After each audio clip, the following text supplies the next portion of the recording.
Poin berikutnya bagaimana menyiapkan database di dalam hosting. Nah, ini sudah selesai. Berikutnya kita masuk ke database manager. Ada di awal tadi ya, tool tadi. Nah, di sini kita diberikan minimal 2 tabel. Minimal 2 database. Ya, ini kita belum punya sama sekali, kita bisa membuat. Ya, nama databasenya apa? DB misalkan kampus. Usernya apa? Misalkan Aris. Passwordnya apa?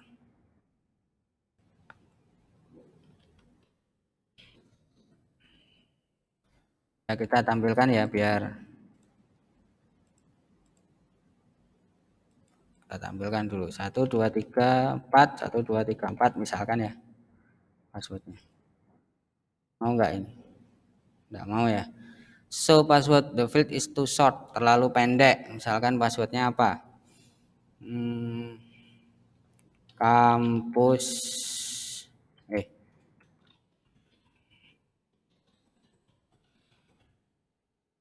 harus ada, you can only use number dan seterusnya.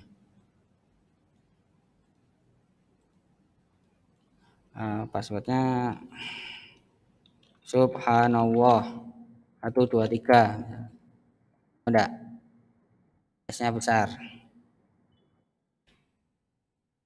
You can only use number, Latin letter and hyphens. Kalau randomize nanti kita nggak tahu passwordnya, bahaya ya. Nah, passwordnya jadi seperti ini. Nah, coba kita buat passwordnya Bismillah 1 2 3 4 5 6 7 8 bintang misalkan. Mau ya? Ini ya passwordnya ya. Password database-nya Bismillah 1 2 3 4 5 6 7 8 bintang. Create. Jadi kita membuat database. Database-nya apa? MySQL pastinya. Nah, kita sudah punya ini. Nah, ini akan disiapkan dulu, kita tunggu. Kalau sudah ready baru bisa kita olah. Ya, baru kita bisa manfaatkan. Kemudian untuk mengkoneksikannya bagaimana? Anda harus menggunakan data yang ada di sini. Ya, hostnya nanti di setting localhost. Kemudian database name-nya harus ini, ya. Kemudian username-nya, ini kan. Dan username-nya harus pakai ini. Kita tunggu dulu.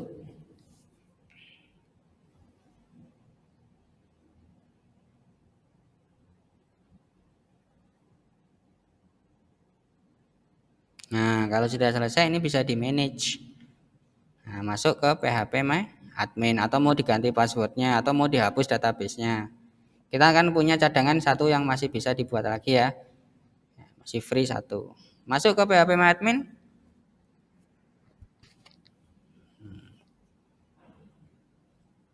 Nah, di sini kita bisa membuat tabel.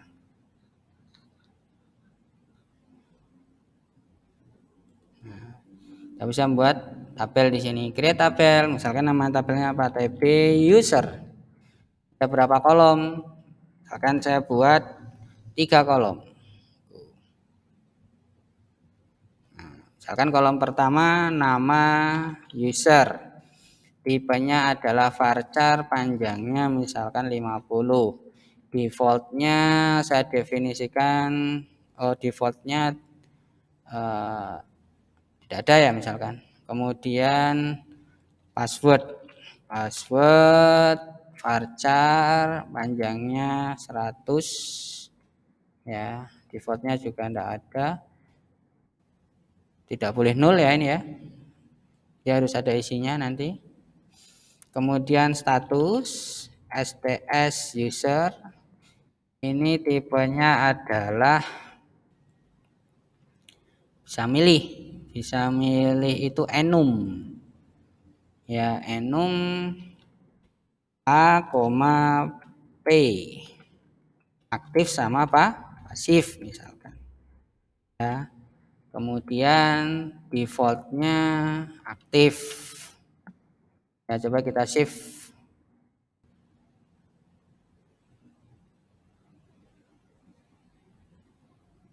Nah, jadi ya, ini bisa dilihat ini strukturnya tadi yang kita kerjakan. Ya, seperti ini strukturnya. Kemudian ini tampilan database-nya dan bisa diisi pakai insert. Ya, tipe data enum itu data yang nantinya bisa dipilih, maksudnya gitu.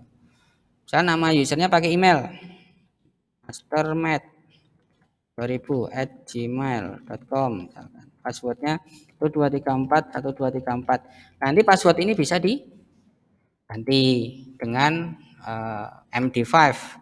Contohnya misalkan atau SA. Jadi itu encryption maksudnya gitu ya. Nah, ini yang disebut enum. Enum itu bisa dipilih ini. Dan data yang kedua WEC MLG Informatika @gmail.com misalkan. Makan ya 1234 1234. Tuh simpan semua. Maka ini tersimpan bisa dilihat di browse. Nah, di sini nyimpan ya. Nah, untuk koneksi dengan project kita tadi bagaimana? Nah, itu nanti Anda harus masuk lagi ke file manager, masuk ke setting koneksi. Lah, Anda belajar setting koneksinya bagaimana dengan Android di materi PHP. Ya, itulah yang harus Anda rubah dengan aturan yang tadi, dengan aturan yang ini ya. Jadi kita harus punya dua tampilan untuk melihatnya. Misalkan setting koneksi itu kalau di project saya taruh di dalam folder setting. Ada setting, klik kanan, edit. Nah, di sini ya. Ini setting koneksinya. Setting koneksinya. Nah, berarti di sini kita pakai ya, kita pakai ini kan db name. Copy db name berarti ditaruh di mana? db name ya nama database. Nih. Passwordnya, password tadi yang kita sudah punya tadi ya, apa? Bismillah 1234567 bintang ya. Nih. Terus maaf, usernya ini. Usernya ini, bukan root lagi.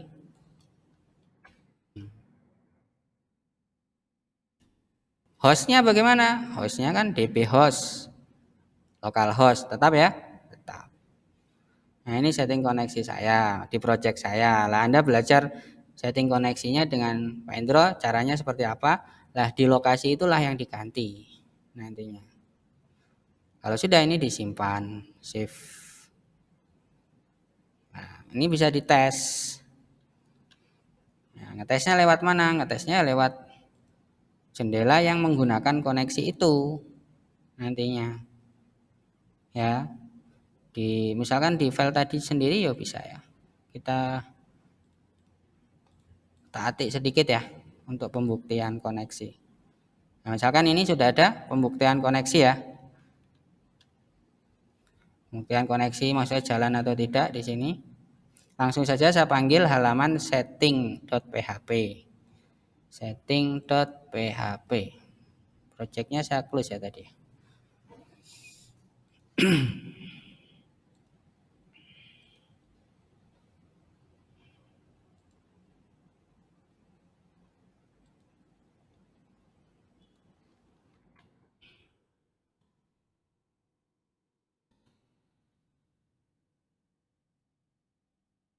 Nah, ini masuk ke halaman ke folder ya. Masuk ke folder, bisa save and close. Masuk ke dalam folder settingku. Berarti di sini settingku plus nama filenya setting.php. Kita cek. Nah, ini munculnya 0. 0 berarti tidak ketemu. Kenapa tidak ketemu? Karena saya ngecek menggunakan email namanya HH. Padahal yang tersimpan di database apa tadi? Mastermed 2000 dan WCMLK Informatika. Nah, coba kita ganti. Di sini Mastermed 2000. Passwordnya kan sama ya, 1234 1234. Saya save. Nanti kita tes. Refresh. Nah, ketemu kan?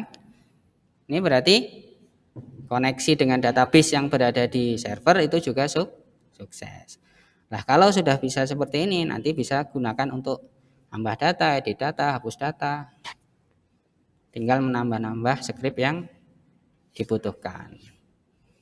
Oke, kira-kira seperti itu.